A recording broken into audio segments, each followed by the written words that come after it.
একদা রাতের বেলা খাদিজা রাদিয়াল্লাহু তাআলা আনহা একটি খুবই আশ্চর্য রকম স্বপ্ন দেখলেন। তিনি স্বপ্নে দেখলেন নির্মল আকাশে পূর্ণিমা চন্দ্রমুখ উজ্জ্বল করে হাসছিল। সেই হাসিতে সারা জগৎ উদ্ভাসিত। সমস্ত আকাশ থেকে চন্দ্রটি ধীরে ধীরে মাটিতে নেমে এসে খাদিজা রাদিয়াল্লাহু তাআলা আনহার বুকে আশ্রয় গ্রহণ করল। চন্দ্রের তীব্র আলো হযরত খাদিজা রাদিয়াল্লাহু তাআলা আনহা সমস্ত শরীর যেন আলোকিত হয়ে গেল। তিনি সেই চন্দ্রটিকে নিজের বক্ষের সাথে চেপে ধরে পরম শান্তি অনুভব করলেন। তারপর আচমকাই তার ঘুম ভেঙে গেল। এমন অস্বাভাবিক স্বপ্ন দেখে খাদিজা রাদিয়াল্লাহু তাআলা আনহার তাৎপর্য সম্পর্কে খুবই চিন্তা হতে লাগলো।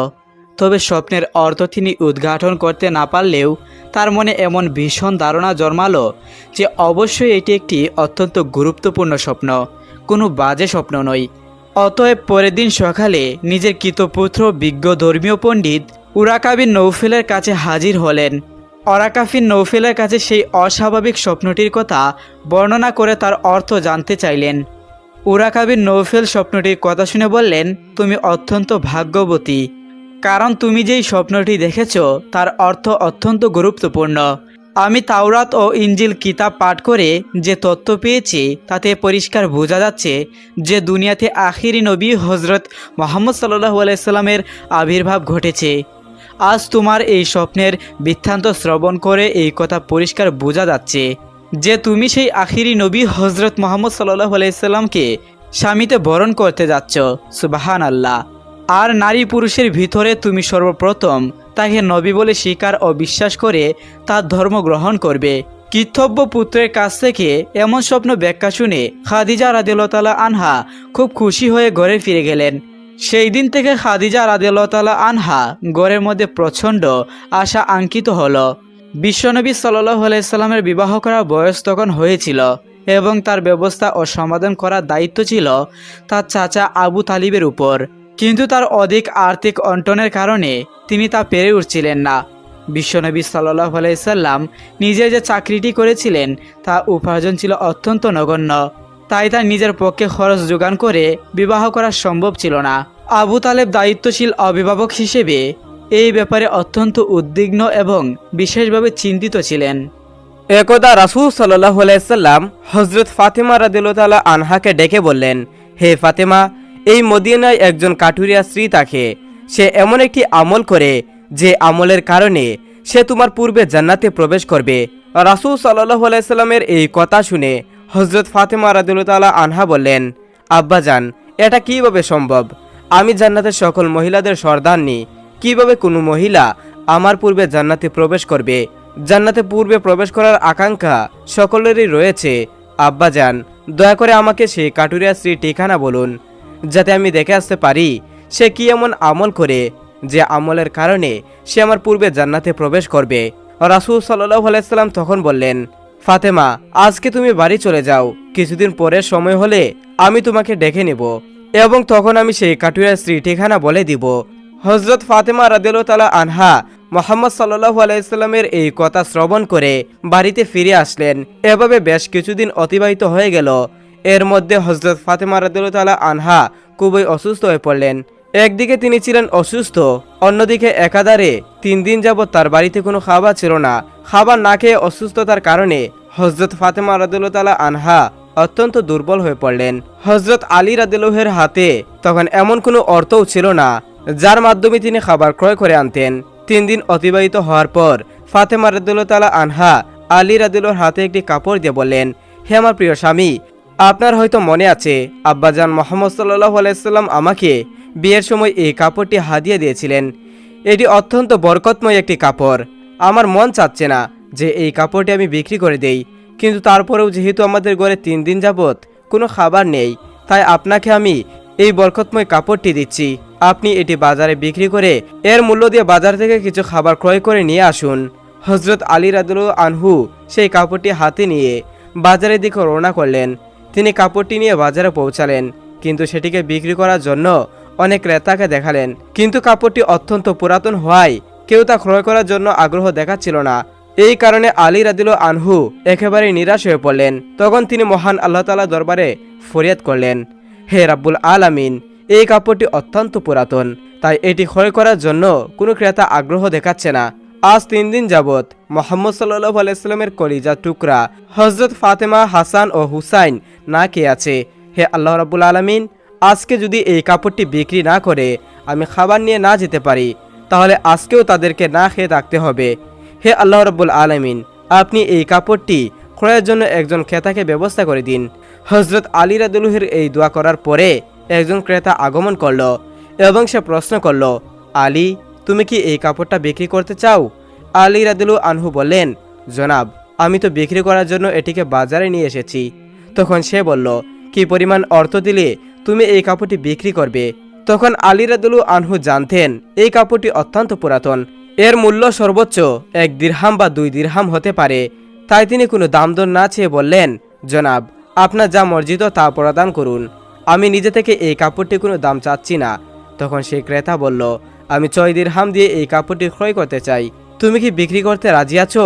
তখন আলী রাদিয়াল্লাহু আনহু খুশির সাথে রাজি হয়ে গেলেন এবং বললেন, জনাব, আপনি আমাকে এই কাপড়টি 6 দিরহামের বিনিময়ে ক্রয় করতে পারেন। অতঃপর সেই ক্রেতা আলী রাদিয়াল্লাহুকে 6 দিরহাম দিয়ে দিল। আলী রাদিয়াল্লাহু আনহু সেই কাপড়টি তাকে হস্তান্তর করলেন। এদিকে আল্লাহ রাব্বুল আলামিনের একদল ফেরেশতা অন্য ফেরেশতাদেরকে বলল, নবী করিম সাল্লাল্লাহু আলাইহি সাল্লামের সাহাবীরা অত্যন্ত দানশীল, তারা সুখে দুঃখে সর্বদাই দান করেন। ফেরেশতাদের এই কথা শুনে অপর একজন ফেরেশতা বলল, আল্লাহর নবীর সাহাবীরা দান করেন, এটা ঠিক কথা, কিন্তু তারা সুখে দুঃখে সবসময় দান করেন না। যদি তাদের হাতে কোনো কিছু থাকে তাহলে তারা দান করেন, এবং তাদের হাতে থাকা জিনিসটি প্রয়োজন তাদের নিজেদের থাকে, তখন তারা সেই জিনিসটি দান করেন না। ফেরেশতাদের এই ঝগড়া সমাধান করতে আল্লাহ রাব্বুল আলামিন তাদেরকে বললেন, হে আমার ফেরেশতারা, তোমরা পরস্পর ঝগড়া করো না। এই বিষয়টি পরীক্ষা করার জন্য হযরত আলীর কাছে চলে যাও। সে 6 দিরহাম দিয়ে একটি কাপড় বিক্রি করেছে, আর এই 6 দিরহাম তার অত্যন্ত প্রয়োজন। তোমরা আলীর কাছে সেই 6 দিরহাম চেয়ে দেখো সে তোমাদেরকে দেয় কিনা, আর এর মাধ্যমে তোমরা ঝগড়া সমাধান হয়ে যাবে। আল্লাহ রাব্বুল আলামিনের পক্ষ থেকে এই নির্দেশন পাওয়ার পরে একজন ফেরেশতা ফকির বেশে আলী রাদিয়াল্লাহুর কাছে চলে গেলেন। হযরত আলী রাদিয়াল্লাহু 6 দিরহাম নিয়ে খাবার ক্রয় করতে গিয়েছিলেন। প্রতিমধ্যে সে ফেরেশতা ফকির বেশে তাকে বললেন, হে আল্লাহর বান্দা, আমি কয়েকদিন যাবত না খেয়ে আছি। দীর্ঘদিন না খেয়ে থাকার কারণে আমার শরীরে সামান্যত নড়াচড়া করার শক্তি নেই। আমি আল্লাহর ওয়াস্তে তোমার কাছে কিছু ফরিয়াদ কামনা করছি। যদি তোমার নিকট কোনো অর্থ থাকে, দয়া করে আমাকে সেগুলো দান করো, যাতে সেই অর্থগুলো দিয়ে আমি খাবার ক্রয় করে খেতে পারি এবং আমার ক্ষুধার জ্বালা নিবারণ করতে পারি। ফকিরের এই প্রার্থনা শুনে হযরত আলী রাদিয়াল্লাহু আনহু ভাবতে লাগলেন, হায় আল্লাহ, আজ 3 দিন যাবৎ আমার স্ত্রী ও সন্তানেরা না খেয়ে রয়েছে। 3 দিন পরে আমার স্ত্রী ফাতেমা একটি কাপড় দিয়ে তা বিক্রি করতে দিলেন, অথচ কাপড় বিক্রি করে তার অর্থ দিয়ে আমি তাদের জন্য খাবার ক্রয় করে নিয়ে যাব। কিন্তু আল্লাহর এক অসহায় বান্দা আমার নিকট ভিক্ষা প্রার্থনা করছে, এখন আমি কি করব? আমি কি আমার স্ত্রী ও সন্তানদের খাবার ক্রয় করে নিয়ে যাব, নাকি এই ভিক্ষুককে অর্থগুলো দান করব? সর্বশেষে তিনি সিদ্ধান্ত নিলেন যে এই ভিক্ষুককে তিনি অর্থগুলো দান করবেন। অতঃপর তিনি মনে মনে ভাবতে লাগলেন, মহান আল্লাহ তাআলা আমার উত্তম অভিভাবক, এই ভিক্ষুককে আমি 6 দিরহাম দান করে দেই, অতঃপর আল্লাহ তাআলা আমার জন্য রিজিকের ব্যবস্থা করে দিবেন। তখন তিনি সেই 6 দিরহাম সেই ভিক্ষুককে দান করে দিলেন। এরপর অত্যন্ত চিন্তা ও দুঃখিত মনে সামনের দিকে চলতে লাগলেন। ইতিমধ্যে দেখা হলো একজন ব্যক্তি হযরত আলী রাদিয়াল্লাহুর সামনে একটি লাল ঘোড়া নিয়ে হাজির হলো এবং সে তাকে বলল, হে শেরে খুদা আলী, আপনি কি আমার কাছ থেকে এই লাল ঘোড়াটি ক্রয় করতে চাচ্ছেন? হযরত আলী বললেন, ভাই, আমি কিভাবে আপনার কাছ থেকে এই ঘোড়াটি ক্রয় করব? আমার হাতে তো কোনো অর্থ করি নাই। তখন সেই ব্যক্তি বলল, হে শেরে খুদা, আমি বাকিতে আপনার নিকট তা বিক্রি করব। আপনি এই ঘোড়াটি নিয়ে ব্যবসা করুন, তারপর ব্যবসা লাভ হলে আমার মূল্য আমাকে বুঝিয়ে দিবেন। হযরত আলী রাদিয়াল্লাহু ভাবতে লাগলেন, যেহেতু তিনি আমাকে বাকিতে এই ঘোড়াটি বিক্রি করতে চাচ্ছেন, তাহলে তা নিতে সমস্যা কোথায়? অতঃপর আলী রাদিয়াল্লাহু বললেন, আপনি কত দিরহামের বিনিময়ে এই ঘোড়াটি বিক্রি করবেন? সেই ব্যক্তি বলল, আমি 100 দিরহামের বিনিময়ে ঘোড়াটি বিক্রি করলাম। হযরত আলী রাদিয়াল্লাহু 100 দিরহামের বিনিময়ে এই ঘোড়াটি তার কাছ থেকে ক্রয় করল। এরপর তা বাজারে বিক্রি করার জন্য নিয়ে গেল। হযরত আলী রাদিয়াল্লাহু যখন সেই ঘোড়াটিকে বিক্রি করার জন্য বাজারের দিকে নিয়ে গেলেন, তখন এক ব্যক্তি এসে তাকে জিজ্ঞাসা করল, হে শেরে খুদা, আপনি কি এই ঘোড়াটি বিক্রি করতে চান? আলী রাদিয়াল্লাহু আনহু বললেন, ভাই, আমি তো এটি বিক্রি করার জন্য বাজারে নিয়ে এসেছি। সেই ব্যক্তি বললেন, আপনি কত দিরহামের বিনিময়ে এই ঘোড়াটি বিক্রি করতে চান? আলী রাদিয়াল্লাহু আনহু নিজে থেকে কোনো দাম না চেয়ে বললেন, আপনি কত দিরহামের বিনিময়ে এই ঘোড়াটি ক্রয় করতে পারবেন? সেই ব্যক্তি বলল, আমি 160 দিরহামের বিনিময়ে আপনার কাছ থেকে ঘোড়াটি ক্রয় করতে চাই। হযরত আলী রাদিয়াল্লাহু আনহু চিন্তা করতে লাগলেন, আমি তো ঘোড়াটি 100 দিরহামের বিনিময়ে ক্রয় করেছি, আবার তিনি আমাকে মূল্য পরিশোধ করতে চাচ্ছেন 160 দিরহাম, অতঃপর এতে আমার 60 দিরহাম লাভ হবে।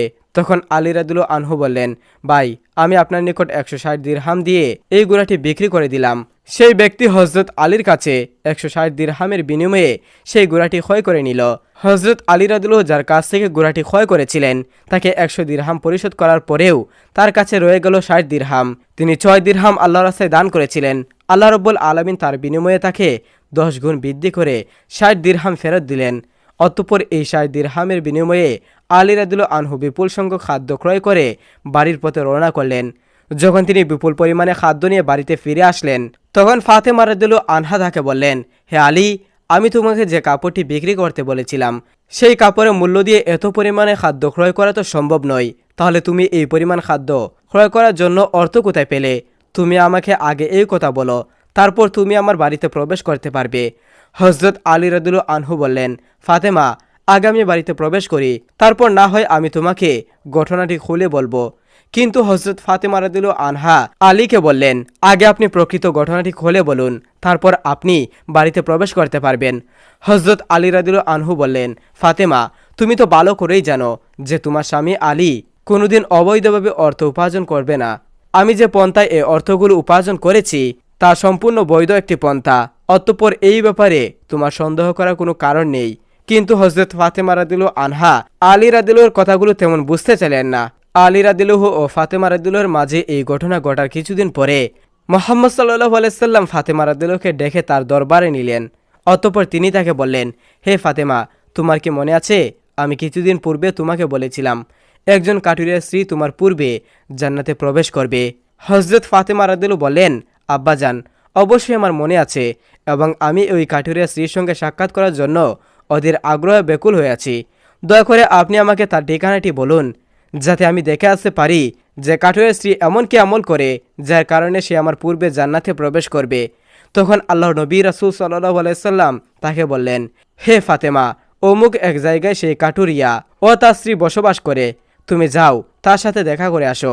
মুহাম্মদ সাল্লাল্লাহু আলাইহি সাল্লামের কাছ থেকে ফাতেমা রাদিয়াল্লাহু তাআলা আনহা সেই কাঠুরিয়ার স্ত্রীর সাথে সাক্ষাৎ করার জন্য রওনা হলেন। যখন তিনি কাঠুরিয়ার বাড়িতে এসে পৌঁছালেন, তখন ফাতেমা রাদিয়াল্লাহু সালাম দিয়ে বললেন, বাড়িতে কি কেউ আছেন? আমি নবীর মেয়ে ফাতেমা বলছি, আমি কি ভিতরে প্রবেশ করতে পারি? বাড়ির ভিতর থেকে আওয়াজ আসলো, আমি পরম সৌভাগ্যবান, আমার বাড়িতে নবীর মেয়ে হযরত ফাতেমা আগমন করেছে। হে আল্লাহর নবীর মেয়ে, আপনি বলুন কেন আপনি আমার বাড়িতে আগমন করেছেন? তখন ফাতেমা রাদিয়াল্লাহু আনহা বললেন, আমি আপনার সাথে দেখা করতে চাই, আমাকে ভিতরে আসতে দিন। তখন কাঠুরিয়ার স্ত্রী বলল, হে আল্লাহর নবীর মেয়ে, হে জান্নাতের সর্দারনী, আপনার সাথে দেখা করার আমার খুবই আগ্রহ রয়েছে, কিন্তু তারপরেও আমি আপনাকে ঘরে আসার অনুমতি দিতে পারি না, কেননা এটা আমার স্বামীর ঘর, আর আমি আমার স্বামীকে না বলে কোনো মানুষকে তার ঘরে প্রবেশ করার অনুমতি দিতে পারি না। দয়া করে আপনি আগামীকালকে আসবেন।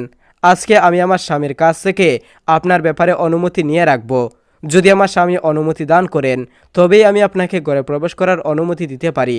কাঠুরিয়া স্ত্রীর মুখে এই কথা শ্রবণ করার পর হযরত ফাতেমা রাদিয়াল্লাহু আনহা বাড়ির পথে ফিরে গেলেন। দ্বিতীয় দিন যখন তিনি কাঠুরিয়া স্ত্রীর সঙ্গে দেখা করার জন্য রওনা করলেন, তখন হযরত হাসান রাদিয়াল্লাহু তাআলা আনহু তাকে জড়িয়ে ধরে বললেন, আম্মাজান, আপনি কালকে কোথায় গিয়েছিলেন? আপনাকে আমি খুঁজে পাচ্ছিলাম না, আপনি যেখানে যাচ্ছেন দয়া করে আমাকেও আপনি সাথে নিন। ফাতেমা রাদিয়াল্লাহু আনহা তখন তার বড় পুত্র হাসানকেও তার সঙ্গে নিলেন। যখন তিনি কাঠুরিয়ার বাড়ির সামনে গেলেন, তখন তিনি সালাম দিয়ে বললেন, বাড়িতে কেউ কি আছেন? আমি নবীর মেয়ে ফাতেমা বলছি, এবং আমার সঙ্গে আমার বড় ছেলে হাসান রয়েছে, আমি কি বাড়ির ভিতরে প্রবেশ করতে পারি? ভিতর থেকে আওয়াজ আসলো, হে নবীর মেয়ে ফাতেমা, আপনার সঙ্গে দেখা করার প্রবল আকাঙ্ক্ষা আমার রয়েছে। গতকালকে আমার স্বামীর কাছ থেকে আপনার ব্যাপারে অনুমতি নিয়েছিলাম, কিন্তু আপনার সাথে আপনার বড় পুত্র হাসানকে নিয়ে এসেছেন, তার ব্যাপারে আমার স্বামীর কাছ থেকে আমি অনুমতি গ্রহণ করিনি। এই কারণে আপনাকে আমি ঘরে প্রবেশ করার অনুমতি দিতে পারি, কিন্তু আপনার পুত্র হাসানকে অনুমতি দিতে পারি না। দয়া করে আপনি আগামীকালকে আসবেন, আপনার পুত্র হাসানের ব্যাপারেও আমার স্বামীর কাছ থেকে অনুমতি নেব। কাঠুরিয়ার স্ত্রীর মুখে এই কথা শ্রবণ করে ফাতেমা রাদিয়াল্লাহু বাড়ির দিকে ফিরে গেলেন। পরের দিন যখন হযরত ফাতেমা রাদিয়াল্লাহু তাআলা আনহু কাটুরিয়ার স্ত্রীর সঙ্গে দেখা করার জন্য বাড়ি থেকে রওনা হলেন। তখন তার ছোট ছেলে ইমাম হুসাইন তাকে জড়িয়ে বললেন, আম্মা যান, আপনি দুদিন যাবৎ কোথায় যাচ্ছেন? আমি আপনাকে খুঁজে পাচ্ছি না, আপনি আমাকেও সঙ্গে নিয়ে যান। হজরত ফাতেমা রাদিয়াল্লাহু তাআলা আনহা তখন তার দুই পুত্রকে সঙ্গে নিয়ে কাটুরিয়ার বাড়িতে রওনা হলেন এবং তিনি সালাম দিয়ে বললেন, বাড়িতে কেউ কি আছেন? আমি নবীর মেয়ে ফাতেমা বলছি এবং আমার সঙ্গে আমার দুই পুত্র হাসান ও হুসাইন রয়েছে। ঘরের ভিতর থেকে কাটুরিয়ার স্ত্রী আওয়াজ দিয়ে বললেন, হে নবীর মেয়ে ফাতেমা, আপনার সাথে দেখা করার আকাঙ্ক্ষা আমার রয়েছে। গতকাল আমার স্বামীর কাছ থেকে আপনার বড় ছেলের অনুমতি নিয়েছি, কিন্তু আপনার ছোট ছেলে হুসাইনের ব্যাপারে অনুমতি গ্রহণ করিনি। দয়া করে আপনি আজও ফিরে যান এবং আগামীকালকে আপনি আসবেন। আগামীকালকে আমি আপনাদের তিনজনের ব্যাপারে অনুমতি নিয়ে রাখব। কাটুরিয়ার স্ত্রীর মুখে এই কথা শ্রবণ করে ফাতেমা রাদিয়াল্লাহু তাআলা আনহা ঘরে ফিরে গেলেন। এর পরের দিন ফাতেমা রাদিয়াল্লাহু তাআলা আনহা আবার আসলেন। তখন কাটুরিয়ার স্ত্রী তাকে ঘরে প্রবেশ করার অনুমতি প্রদান করলেন। হযরত ফাতেমা রাদিয়াল্লাহু কাটুরিয়ার ঘরে প্রবেশ করে দেখলেন কাটুরিয়ার স্ত্রী বসে আছে এবং তার সামনে রাখা আছে একটি লাঠি, একপাশে রশি এবং একটি পাত্রে পানি। তা দেখে ফাতেমা রাদিয়াল্লাহু জিজ্ঞাসা করলেন, আপনি এইগুলো নিয়ে কেন বসে আছেন? কাটুরিয়ার স্ত্রী উত্তর দিল, সারাদিন পরিশ্রম করার পরে যখন আমার স্বামী বাড়িতে ফিরে আসবেন তখন তার হয়তো অজু করার প্রয়োজন হবে, তার পানি পান করার প্রয়োজন হবে। আমি চাই না আমার ক্লান্ত স্বামী পানির জন্য কষ্ট পাক, যাতে পানির প্রয়োজন হওয়ার সাথে সাথেই আমি তার কাছে পানি পরিবেশন করতে পারি। এই কারণেই আমি পানি নিয়ে বসে আছি। ফাতেমা রাদিয়াল্লাহু তখন তাকে জিজ্ঞাসা করলেন, হে বোন, এই রশি ও লাঠিও বা কি প্রয়োজন? কাটুরিয়ার স্ত্রী তখন উত্তর দিল, আমার স্বামী আমার উপরে কোনো কারণে অসন্তুষ্ট হন এবং আমাকে শাস্তি দেওয়ার জন্য ইচ্ছা করেন, তখন তার প্রয়োজন হবে একটি লাঠি এবং যাতে তিনি আমাকে বেঁধে শাস্তি দিতে পারেন, এর জন্য তার প্রয়োজন হবে একটি দড়ি। আমি চাই না এই জিনিসগুলো খোঁজাখুঁজি করতে গিয়ে আমার স্বামীর কোনো প্রকার কষ্ট হোক, সেজন্যই আমার সামনে আমি এই জিনিসগুলো নিয়ে বসে আছি। যখনই আমার সঙ্গে কোনো কারণে আমাকে শাস্তি দিতে চাইবেন তখন এই তার সামনে লাঠি ও দড়ি উপস্থিত রয়েছে, তিনি আমাকে এই দড়ি দিয়ে বেঁধে লাঠি দ্বারা শাস্তি দিতে পারেন। ফাতেমা রাদিয়াল্লাহু কাটুরিয়ার স্ত্রীর এই স্বামীভক্ত দেখে বিস্ময়ে হতবাক হয়ে গেলেন। অতঃপর তিনি তাকে আর কিছু না বলে রাসূল সাল্লাল্লাহু আলাইহি সাল্লামের দরবারে গেলেন। রাসূল সাল্লাল্লাহু আলাইহি সাল্লাম ফাতেমা রাদিয়াল্লাহু তাআলা আনহাকে বললেন, ফাতেমা, তুমি কি সেই কাটুরিয়ার স্ত্রীর সঙ্গে দেখা করে এসেছো? ফাতেমা রাদিয়াল্লাহু বললেন, আব্বাজান, আমি তার সঙ্গে দেখা করে এসেছি। হুজুর আকরাম সাল্লাল্লাহু আলাইহি সাল্লাম বললেন, তুমি কি দেখলে? ফাতেমা রাদিয়াল্লাহু বললেন, আব্বাজান, সেই মহিলাটি অত্যন্ত স্বামীভক্ত। রাসূল সাল্লাল্লাহু আলাইহি সাল্লাম বললেন, ফাতেমা, তার কাছ থেকে তোমার শেখার অনেক কিছু রয়েছে। ফাতেমা রাদিয়াল্লাহু বললেন, আব্বাজান, আমি তার কাছ থেকে কি কি শিক্ষা গ্রহণ করতে পারি এবং কিভাবে সে আমার পূর্বে জান্নাতে যাবে সেই ব্যাপারটি আমাকে বুঝিয়ে বলুন। হুজুর আকরাম সাল্লাল্লাহু আলাইহি সাল্লাম তখন বললেন, হে ফাতেমা, শুনো, তুমি কিছুদিন আগে তোমার স্বামী আলীকে একটি কাপড় বিক্রি করার জন্য দিয়েছ। আলী সেই কাপড় বিক্রি করে তোমার জন্য অনেকগুলো খাবার ক্রয় করেছিল, কিন্তু তুমি সন্দেহ করেছিলে যে এগুলো অবৈধ পথে সংরক্ষণ করেছে। এর জন্য তুমি তোমার স্বামীকে ঘরে প্রবেশ করতে দাওনি এবং তুমি তাকে বিভিন্ন প্রশ্নের মাধ্যমে কষ্ট দিয়েছিলে। তুমি জানতে তোমার স্বামী আলী কখনো অবৈধভাবে উপার্জন করবে না। হে ফাতেমা, তুমি যখন আলীকে সেই কাপড়টি বিক্রি করার জন্য দিয়েছিলে, হযরত আলী রাদিয়াল্লাহু তার জন্য কোনো ক্রেতা খুঁজে পাচ্ছিলেন না। তখন আল্লাহ রাব্বুল আলামিন তার ফেরেশতা মিকাইল আলাইহিস সালামকে সেই কাপড়টি ক্রয় করার জন্য পাঠিয়ে দিলেন। আল্লাহর ফেরেশতা মিকাইল 6 দিরহামের বিনিময়ে হযরত আলীর কাছ থেকে সেই কাপড়টি ক্রয় করে নিয়েছিল। এরপর আল্লাহর আরেকজন ফেরেশতা এসে আলীর কাছ থেকে সেই 6 দিরহাম প্রার্থনা করে আলী সেই 6 দিরহাম আল্লাহর রাস্তায় দান করে। অতঃপর সে চিন্তিত অবস্থায় বাড়িতে ফিরে আসছিল। এমন সময় হযরত জিবরাইল আলাইহিস সালাম তার কাছে একটি লাল গুড়া 100 দিরহামে বাকিতে বিক্রি করে। হযরত আলী সেই গুড়াটি নিয়ে বাজারে যায় এবং ইসরাফিল আলাইহিস সালাম সেই গুড়াটি 160 দিরহামের বিনিময়ে তার কাছ থেকে ক্রয় করে। আল্লাহ রাব্বুল আলামিন 6 দিরহামের বিনিময়ে 10 গুণ প্রদান করেন এবং সেই অর্থগুলো দিয়েই হযরত আলী সেই দিন প্রচুর পরিমাণে খাদ্য ক্রয় করে তোমার জন্য নিয়ে গেছিল।